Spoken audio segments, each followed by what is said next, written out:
사사기 3장 12절에서 17절 말씀입니다. 이스라엘 자손이 또 여호와 목전에 악을 행하니라. 이스라엘 자손이 여호와의 목전에 악을 행함으로 여호와께서 모압 왕 에글론을 강성케 하사 그들을 대적하게 하심에 에글론이 암몬과 아말렉 자손들을 모아 가지고 와서 이스라엘을 쳐서 종려나무 성읍을 점령한지라. 이에 이스라엘 자손이 모압 왕 에글론을 18년을 섬기니라. 이스라엘 자손이 여호와께 부르짖음에 여호와께서 그들을 위하여 한 구원자를 세우셨으니 그는 곧 베냐민 사람 게라의 아들 왼손잡이 에훗이라. 이스라엘 자손이 그를 의탁하여 모압 왕 에글론에게 공물을 바칠 때 에훗이 장이 한 규빗 되는 좌우에 날선 칼을 만들어 우편다리 옷 속에 차고 공물을 모압 왕 에글론에게 바쳤는데 에글론은 심히 비둔한 자이었더라. 아멘. 오늘 말씀의 제목은 우리가 심은 것들입니다.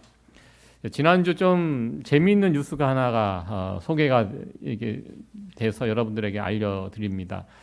4년간 미국을 떠나세요. 트럼프 도피 크루즈 등장이라는 뉴스를 기사를 보았습니다. 트럼프 대통령이 이게 새로운 이제 미국의 대통령으로 이미 전 대통령인데요. 참 특이하게도 다시 이제 대통령에 나와서 이제 당선이 됐는데요. 그러니까 의외로 트럼프 대통령을 싫어하는 사람들이 의외로 많이 있습니다. 싫어하다 극렬히 싫어하는 사람들. 어느 그 유튜브 동영상을 보니까요, 길거리에서 부르짖으면서 노라는 소리를 외치는 여성의 그 모습을 보면서 야, 싫어도 저렇게 싫어하는구나. 싫어하는 사람들이 많이 있습니다. 그래서 그런 사람들을 대상으로 이런 상품을 만들어서 지금 팔고 있다고 합니다. 2년짜리 패키지 상품, 4년짜리, 1년짜리 이렇게 세분화되어 있더라고요. 그래서 2년짜리는 중간선거 때까지 미국을 떠나 있는 것입니다. 그리고 4년짜리는 2028년 11월에 미국에 다시 돌아옵니다. 배 타고 전 세계를 돌아다니면서 140여 개국 그리고 425개 항구를 돌아다니면서 다음번 대통령 선거 때까지 미국으로 다시 돌아오지 않는 코스로 이렇게 짜여 있다고 합니다. 4년 동안 미국을 떠나 있는 것입니다. 비용이 상당히 비싸겠죠. 싱글 침대가 있는 그 방은 한 26만 불 정도 됩니다. 32만 불짜리 투베드 32만 불짜리입니다. 여러분들 혹하십니까? 한번 타고 싶으세요?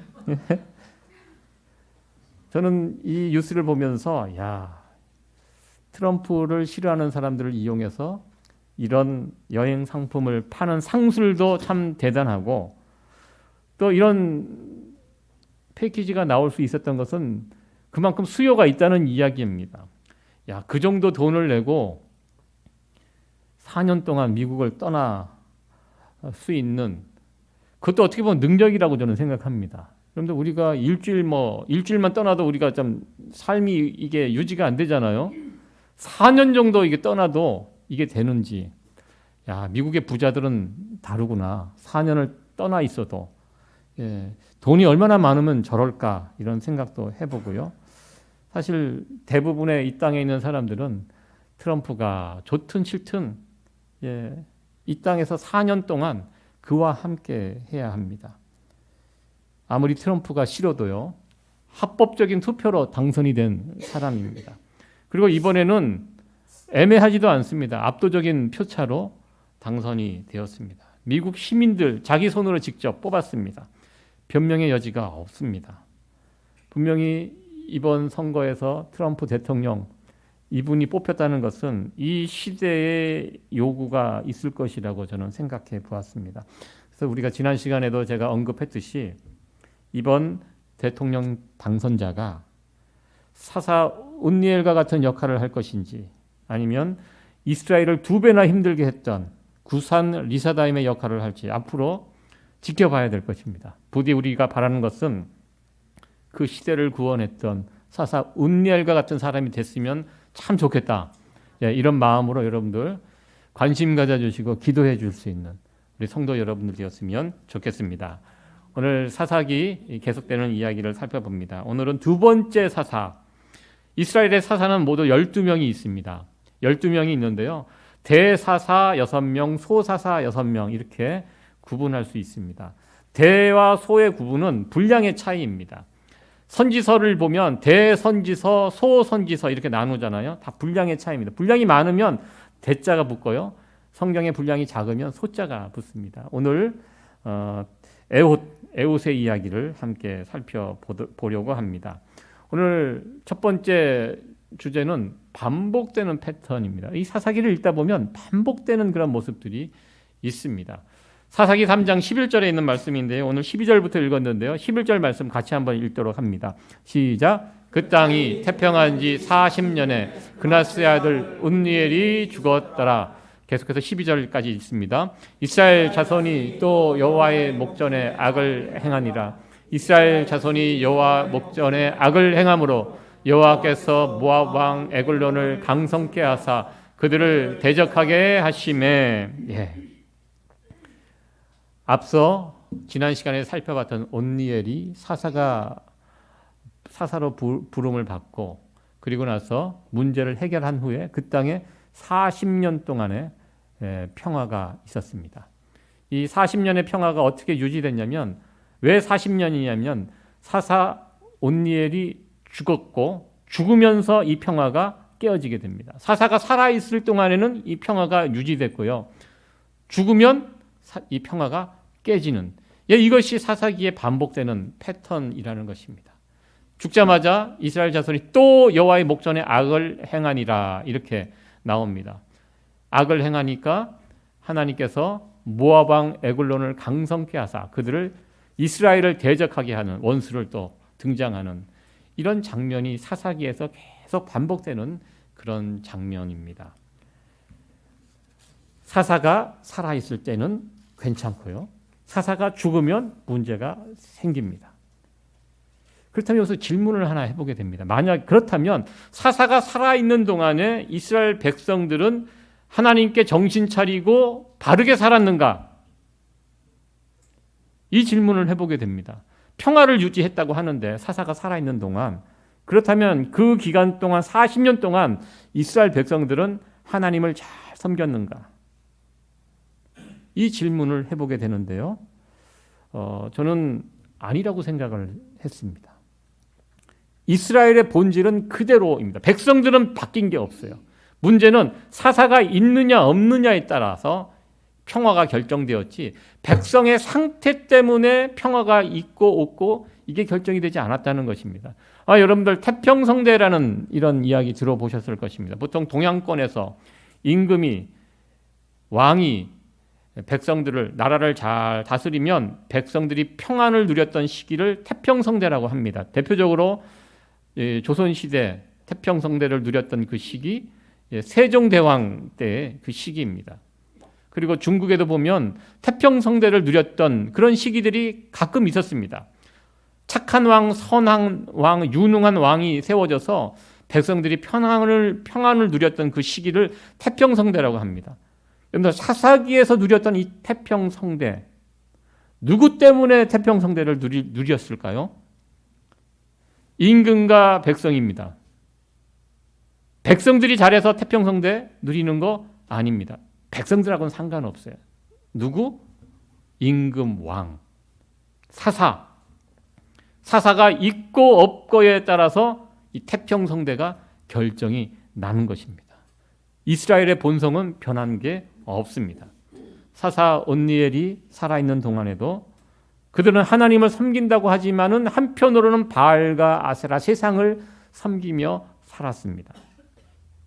이런 상황이었지만 하나님, 사사 온니엘 때문에 그 땅에 태평성대를 허락해 주셨습니다. 그러니까 이스라엘이 누렸던 40년의 평화는요, 전적으로 사사 온니엘 덕분입니다. 사사가 있고 없고가 그만큼 중요합니다. 사사기를 읽어보시면 그것을 보게 됩니다. 백성들이 쉽게 변하겠습니까? 사사가 있을 때 평화가 오고 없으면 평화가 깨어지고, 이것이 반복이 됩니다. 오늘 12절 말씀에도 이스라엘 자손이 또 여호와 목전에 악을 행하니라 이렇게 말씀하고 있습니다. 이 계속 반복되는, 사사가 없으면 다시 그것이 드러나고 있으면 잦아들고 계속 이스라엘 백성들은 하나님 앞에서 실패를 하는 모습을 보게 됩니다. 여러분들 사사기에 실패하는 이스라엘 백성들의 모습을 읽다 보면 한편으로는 화가 나지만 또 한편으로는 맞아.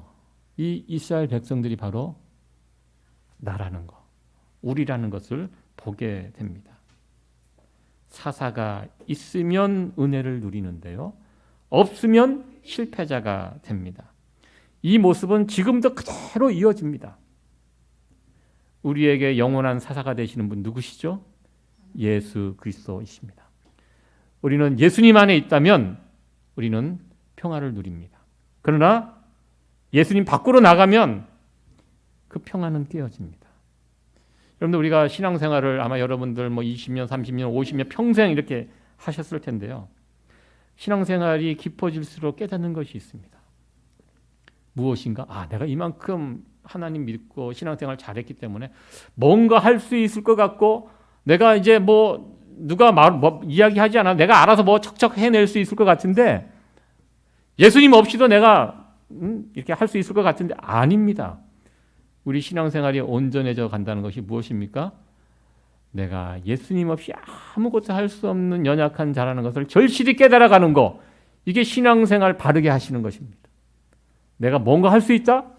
이거 아니라는 것입니다. 사사가 있으면 평화를 누리고 없으면 그냥 아무것도 아닌 존재가 되는 것입니다. 이 사사기가 그걸 보여주고 있습니다. 우리도 똑같습니다. 예수님 안에 있으면 할 수 있습니다. 가능합니다. 평강을 누릴 수 있습니다. 그러나 예수님 밖으로 나가 있다면 아무것도 아닙니다. 여러분들 이 사실 믿으십니까? 내가 뭔가 할 수 있을 것 같습니까? 아닙니다. 우리가 신앙생활을 거듭거듭 할수록 절실히 깨닫는 것, 우리에게 나는 예수님이 아니면 아무것도 아닙니다. 우리 한번 입술로 고백했으면 좋겠습니다. 시작. 나는 예수님이 아니면 아무것도 아닙니다. 맞습니다. 이것을 깨달아 알아가는 것이 우리의 신앙생활이라고 저는 생각합니다. 오늘 본문의 말씀을 통해서 두 번째로 살펴볼 수 있는 것은 바로 이스라엘을 괴롭혔던 대적의 정체에 관한 부분입니다. 두 번째 사사 에훗의 이야기는 이 부분이 참 중요합니다. 왜냐하면 다른 이스라엘을 괴롭혔던 대적들은요, 가나안 땅에서 대부분 있었던 그 족속들입니다. 하나님께서 가나안 땅을 정복하라고 하셨는데 이스라엘 백성들이 다 정복하지 못하고 남겨둔 그 적들에 의해서 괴롭힘을 당하는 것, 이것이 대부분인데요. 두 번째 사사 에훗의 이야기는요, 가나안 땅에 살고 있는 적들이 아니었어요. 여기에 나오는 모압과 암몬과 아말렉은 가나안 주변에 있는 적들이었습니다. 이 모압과 암몬과 아말렉이 누군가요? 이 창세기에 보면 이 모압 족속, 암몬 족속, 아말렉 족속에 대해서 그 근본이 어떻게 시작이 되었는지 설명이 되어 있습니다. 모압과 암몬 누굽니까? 아브라함의 조카 롯의 후손들입니다. 어떤 후손입니까? 롯이 소돔과 고모라가 망했을 때 두 딸과 동침해서 낳은 자녀들이 모압과 암몬 자손입니다. 그리고 아말렉은 누굽니까? 아말렉은 야곱의 형 에서의 아들의 첩의 자녀, 그것이 아말렉 족속입니다. 이스라엘과 연결이 되어 있는 자들입니다. 전혀 남남이 아니에요. 이 자들에 의해서 이들이 지금 오늘 본문에서는 가시가 되고 올무의 역할을 하게 됩니다. 우리가 겪고 있는 고난들, 어려움, 이유를 도저히 알 수 없는 그런 고난이 있을 수 있습니다. 그러나 많은 경우 우리가 과거에 뿌려놓은 씨들, 과거에 심어놓은 것들 때문에 그것이 원인이 되어 나를 괴롭히는 것들이 많이 있을 수 있습니다.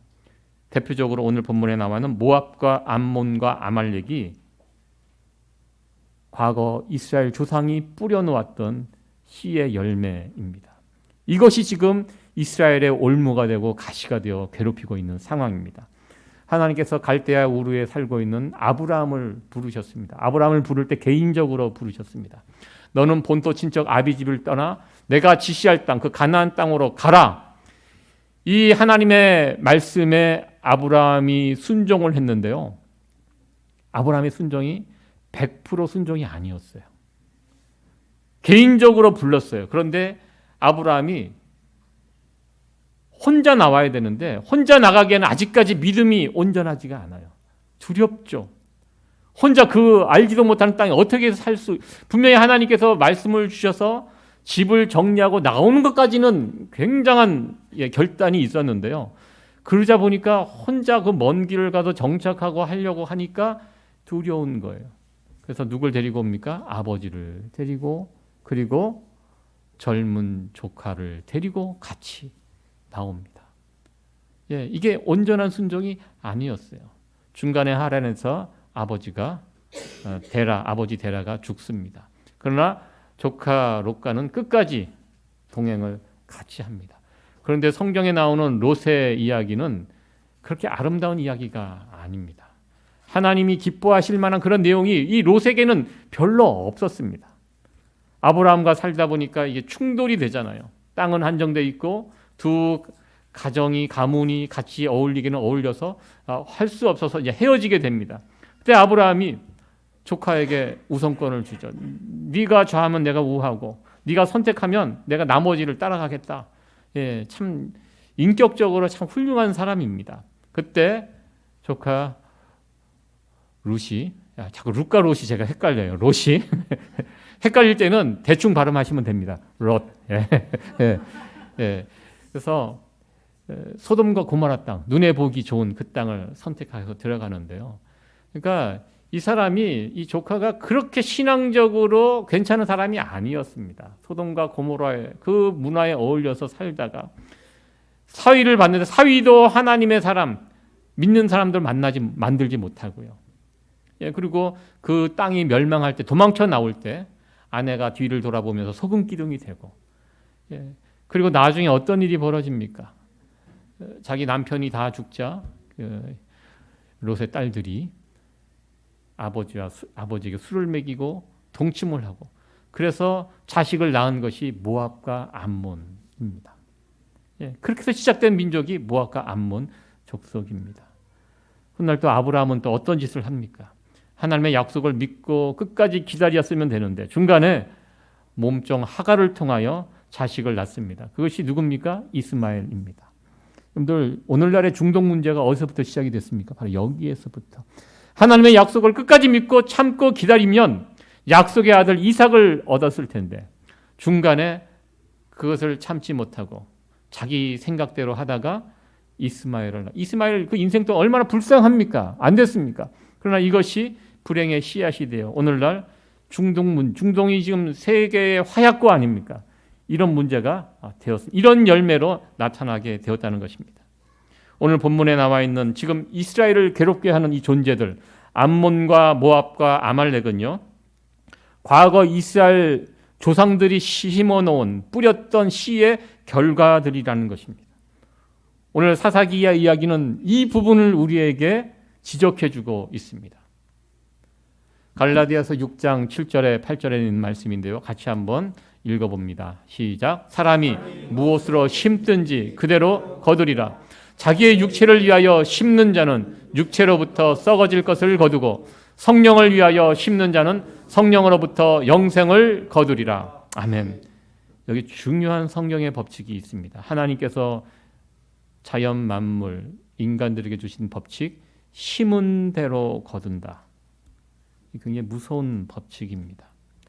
좋은 것을 심으면 좋은 열매가 맺고요. 나쁜 것을 심으면 나쁜 열매를 맺을 수밖에 없습니다. 이 법칙에 따라 지금 이스라엘이 가나안 땅을 점령하면서 심어놓은 씨 때문에 그것이 당장 또 올무가 되어서 괴롭힘을 당하게 되고요. 지금 암몬과 모압과 아말렉은 과거 이스라엘 조상들이 심어놓은 씨들입니다. 그 씨가 결국 돌고 돌아서 지금 현재 사사시대, 이 시대에 왔을 때 이스라엘의 가시가 되고 올무가 되고 이스라엘을 괴롭히는 이 상황을 만나게 되었다는 것입니다. 그러니까 평소 우리가 무엇을 심고 살아가는가, 이 굉장히 중요하고 조심해야 합니다. 육체를 위하여 심으면 육체로부터 썩어진 것을 심는다. 예, 우리 몸도 그래요. 이 몸이 굉장히 정확합니다. 요즘 목 디스크 때문에 고생하시는 분들이 참 많이 계십니다. 목 디스크 진짜 그 병을 알아보신 분들은 그 고통을 말할 수 없대요. 표현할 수 없대요. 허리 아픈 거에 10배는 더 아프대요. 아직까지 목 디스크 이렇게 환자는 우리 가운데 없으신가요? 저는 목이 안 좋아요. 그래서 늘 집에 막 마사지 기기 같은 걸로 가져가고 계속 목을 주무르고 막 그러고 있는데도 이게 병원에 가서 치료를 해도 잘 낫지가 않는데요. 이 목 디스크 때문에 고생하시는 분들을 이렇게 방송한 그 방송을 내가 본 적이 있습니다. 그러니까 그분이 직장에 이렇게 가서 컴퓨터 모니터에 앉아서 대여섯 시간을 모니터 작업을 하십니다. 그러니까 목이 이제 거북목이 목이 쑥 나오죠 앞으로. 예. 그리고 집에 가면은 또 스마트폰 같은 걸 2시간 동안 보신대요. 스마트폰. 여러분들 하루에 스마트폰 몇 시간 정도 보세요? 많이 보시죠. 스마트폰 보실 때 어떻게 보시나요? 이렇게 보시죠. 요 자세. 그렇죠. 요 자세가 목에 굉장히 안 좋대요. 우리 머리가요 생각보다 무겁습니다. 보통 머리가 4.5kg 정도. 머리가 좀 크신 분들은 5kg. 또 우리 타마라 같이 작으면 한 3.5, 4kg. 예. 한국만 가지고 있는 문화래. 머리 작은 것을 머리 크기를 가지고 이거 사람 이렇게 나누는 것을 한국에만 있는 문화라고 합니다. 그러니까 머리 작은 것을 굉장히 선호하더라고요. 근데 아무튼 이 머리가 하나가 볼링공 정도의 무게입니다. 상당히 무겁습니다. 그러니까 요 자세로 이렇게 2시간 하면 어떻게 되겠습니까? 볼링공이. 예. 그러니까 여러분들 스마트폰 보실 때 어떻게 보셔야 되냐면 이렇게 보셔야 돼요. 이렇게. 예. 이렇게 2시간 보면 어떻게 될까요? 팔이 나가겠죠. 예. 팔만 나갑니까? 눈도 나갑니다. 우리 육체가 그래요. 나쁜 습관, 나쁜 자세 이렇게 한 몇 년만 쌓이면 이 목 디스크가 굉장히 위험한 거라고 합니다. 이 목 디스크가 터지면 이 목 밑에 못 쓰는 거예요. 그러니까 그 증상을 설명하고 의사가 이런 식으로 당신 살다가는 이 전신마비 걸릴 수 있다고 하니까 이분이 깜짝 놀라서 그 다음부터 3개월 동안 치료법을 이렇게 공유해서 그 목을 좋아하게 하는 그 자세. 단시간에 좋아지지 않아요. 한 3개월 동안 또 좋은 자세, 좋은 습관을 이렇게 몸에 이렇게 심어야지. 예, 우리 우영희 권사님처럼 이렇게 목을 이렇게 자꾸 이렇게 써야 되고요. 예, 거기서 알려주는 이런 체조가 있더라고요. 저도 열심히 지금 따라하고 있습니다. 예, 이렇게 하고, 예, 이것을 한두 번 해갖고 되지 않아요. 좋은 습관, 좋은 자세를 또 꾸준하게 내 몸에 자꾸 입력을 시켜야 돼요. 그러니까 이분이 집중적으로 3개월 하니까요, 예, 건강한 몸으로 다시 돌아가는. 단시간에 되지 않아요. 그렇죠. 이 나쁜 자세로 몇 년 동안 이렇게 있다가 거북목이 돼갖고 이제 막 통증이 오기 시작하고 손이 막 저리고 막 이런 상황에서 다시 건강한 몸으로 가려면 다시 좋은 자세, 좋은 습관으로 또 시간이 또 심어져야 됩니다. 그래야지 더 좋은 몸이 됩니다. 우리 몸도 그와 같다는 것입니다. 사사기의 오늘 이야기가 우리에게 하고 싶은 이야기가 바로 이 부분입니다. 우리가 하나님을 섬긴다고 하면서 하나님을 기쁘시게 하는 것들 거부하고 내가 좋아하는 거 자꾸 심으면 하나님 나라에 큰 손해를 끼치게 된다는 것입니다. 모압과 암몬과 아말렉은 이스라엘 선조들이 심어놓은 것들입니다. 오늘 우리가 심은 것들로 인하여 우리의 미래와 우리의 자손들이 어려움을 당할 수 있다는 것입니다. 이러한 사실을 오늘 사사기 3장의 내용은 이것을 우리에게 증거해 주고 있습니다. 이스라엘의 어려움이 닥쳤습니다. 이 어려움이 왜 생겼는가? 암몬과 모압과 아말렉. 누군가? 과거 이스라엘 조상들이 그 땅에 심어놓은 씨앗들이 이제 열매를 맺어서 이스라엘을 괴롭히고 있는 것들임을 우리는 이 말씀을 통해서 확인하게 됩니다. 하나님 말씀 순종하지 않고요. 다른 거 심으면 그것을 통해서 반드시 나쁜 열매를 거두게 됩니다. 심은 대로 거둔다. 이거 참 무서운 말씀입니다. 성경의 법칙입니다. 그러니까 우리가 어떻게 살아가야 합니까? 늘 우리는 좋은 것 심을 수 있어야 합니다. 오늘 이 말씀 같이 한번 다시 고백해 보겠습니다.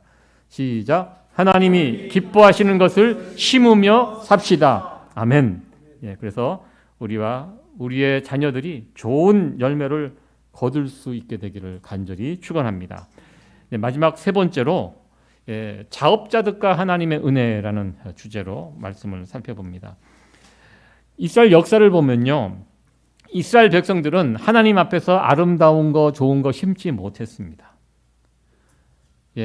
언제나 이상한 것들 심고요, 나쁜 것들, 죄악된 것들 심었습니다.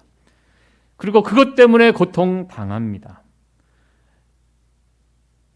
요즘 말로 이 유명한 말이 자업자득, 무슨 뜻입니까? 자기가 저지른 일과 과보가 자기 자신에게 돌아감을 뜻하는 사자성어, 자업자득. 이스라엘 백성들이 이 고통당하는 모습을 보면 어떻게 보면 한편으로는 어떤 생각이 듭니까? 당해도 싼 생각이 듭니다. 왜? 본인들이 심어놓은 것 때문에 본인들이 당하고 있는 그런 상황이기 때문입니다. 그러나 이스라엘 백성들의 모습은 또한 우리들의 모습이기도 합니다. 자업자득. 우리가 다 심은 대로 거두고 있는 것이거든요. 어떤 경우는 이유를 알 수 없지만 또 어떤 경우는 이유를 압니다. 내게 왜 이런 고통이 왔는지, 어려움이 왔는지 내가 하나님 앞에서 이렇게 서서 보면 보입니다. 내가 이전에 이런 것들, 잘못된 것들을 심어놨기 때문에 지금 내가 이런 고통을 당하고 있구나. 자업자득, 당해도 싸다. 알게 됩니다. 그렇지만 우리가 어떻게 해야 됩니까? 그러면 포기합니까? 나는 당해도 싸. 나는 지금 이렇게 이런저런 어렵고 고통 중에 있는데 나는 내가 심은 대로 내가 이렇게 거두고 어쩔 수 없지 뭐. 그러면 이렇게 포기하시겠습니까? 포기하시면 안 된다는 얘기입니다. 어떻게 합니까? 오늘 15절에 있는 말씀 같이 한번 읽어보도록 합니다. 시작. 이스라엘 자손이 여호와께 부르짖음에 여호와께서 그들을 위하여 한 구원자를 세우셨으니 이는 곧 베냐민 사람 게라의 아들 왼손잡이 에옷이라. 이스라엘 자손이 그를 의탁하여 모압 왕 에글론에게 공물을 바칠 때. 아멘. 여기 보면 이스라엘 자손이 자기 조상들이 또 본인들이 심어놓은 것 때문에 고통을 당합니다. 고통을 당할 때 어떻게 합니까? 하나님께 부르짖습니다. 이 부르짖는 것이 굉장히 중요합니다. 이 영적인 의미가 굉장히 깊습니다. 오늘은 시간 관계상 이 부르짖는 것이 무엇인지를 구체적으로 설명하지 않겠는데요. 이런 것입니다. 내가 어려움이 왔어요. 이 어려움이 나 때문에, 우리 때문에 생긴 거 알아요. 염치 없어요. 그러나 너무 괴롭습니다. 이렇게 살아가는 것이 너무 싫어요. 그럴 때 어떻게 합니까? 하나님께 부르짖는 것입니다. 이것이 어떻게 보면 성경에 나오는 상한 심령을 가지고 하나님께 나가는 것입니다. 하나님, 저는 바보 같은 사람입니다. 하나님이 그렇게 경고하시고 말씀을 주셨는데 제 욕심에 이끌려서 그렇게 살지 못했습니다. 저는 제 자신을 봐도 답이 없습니다. 하나님, 그렇지만 도와주세요. 하나님, 구원해 주세요. 이것이 부르짖음입니다. 그럴 때 우리의 부르짖음에 하나님께서 어떻게 응답하십니까? 사사를 보내주십니다. 우리의 구원자 사사를 보내주십니다. 그리고 구원해 주십니다. 자업자득으로 우리가 저지른 것 때문에 당연히 맞아 멸망당해 마땅한 존재입니다. 그러나 부르짖는 자들에게는 하나님 무엇을 주십니까? 은혜를 베풀어. 이것이 바로 은혜입니다. 은혜가 무엇입니까? 자격 없는 자에게 거저 주시는 것이 은혜입니다. 우리가 하나님의 은혜를 받을 자격이 없는 자들입니다. 왜? 내가 겪고 있는 이런저런 일들 다 자업자득이기 때문에, 내가 뿌려놓은 씨앗의 열매이기 때문에 당해도 싸지만 그럼에도 불구하고 염치 불구하고 하나님께 나가 부르짖고 하나님 도와주세요. 잘못했습니다. 돌이키겠습니다. 물론 돌이키겠다 이야기하고 또 나중에 가서 또 바뀔지라도 그 순간 하나님 앞에 울며 불며 부르짖고 나갈 때 우리 하나님은 그런 자들에게 은혜를 베풀어 주시고요. 사사를 보내주시고 그 순간에서 구원해 주십니다. 이것이 사사기의 이야기입니다. 우리에게는 영원한 사사 예수 그리스도가 계십니다. 우리가 살다 보면 우리들도 이런저런 어려움을 만날 때가 있습니다. 왜 나에게 이런 어려움이 올까? 도무지 나와 상관없는 어려움도 겪습니다. 그러나 어떤 어려움들은 내가 이해가 되는 어려움들이 있습니다. 왜? 내가 하나님 앞에서 똑바로 못 살았기 때문에. 내가 옛날에 엉뚱한 거 심어놨기 때문에. 내가 늘 이렇게 스마트폰 들여다보다가 이렇게 한 3년, 4년 하니까 목이 나가는 것처럼 내가 잘못된 자세, 잘못된 그런 습관을 가지고 살다가 내 몸이 망가지듯이 내가 이전에 하나님 앞에서 엉뚱한 거 찾고 순종하지 않고 심다 보니까 내 삶이 이렇게 망가지고 고난이 올 수 있습니다. 그럴 때 어떻게 해야 합니까? 포기하는 것이 아니라 오늘 성경에 나와 있는 이스라엘 백성들처럼 하나님께 나가 부르짖는 것입니다.